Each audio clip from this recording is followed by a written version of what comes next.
नीट paper फुटी प्रकरणात केंद्रीय शिक्षण मंत्री धर्मेंद्र प्रधान यांच्या राजीनाम्यानंतर कोल्हापुरात आनंदोत्सव. विविध पक्ष संघटनांच्या वतीनं साखर पेढे वाटून करण्यात आला जल्लोष.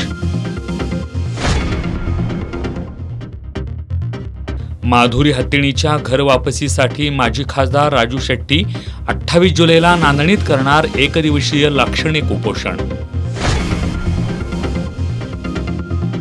गोकुळ दूध संघाची निवडणूक लढवून अध्यक्ष होणार असल्याच्या वृत्ताचं वैद्यकीय शिक्षण मंत्री हसन मुश्रीफ यांच्याकडून खंडन. आपण गोकुळची निवडणूक लढवणार नसल्याचं सांगत चर्चेला दिला पूर्णविराम. गगनबावडा तहसील कार्यालयाच्या महसूल शाखेत आग. संगणक, प्रिंटर, शासकीय कागदपत्र आणि फर्निचर जळून खाक.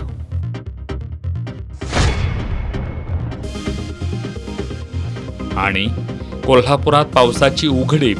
धरण पाणलोट क्षेत्रातही पावसाचा जोर मंदावला. राधानगरी धरण 89% भरलं.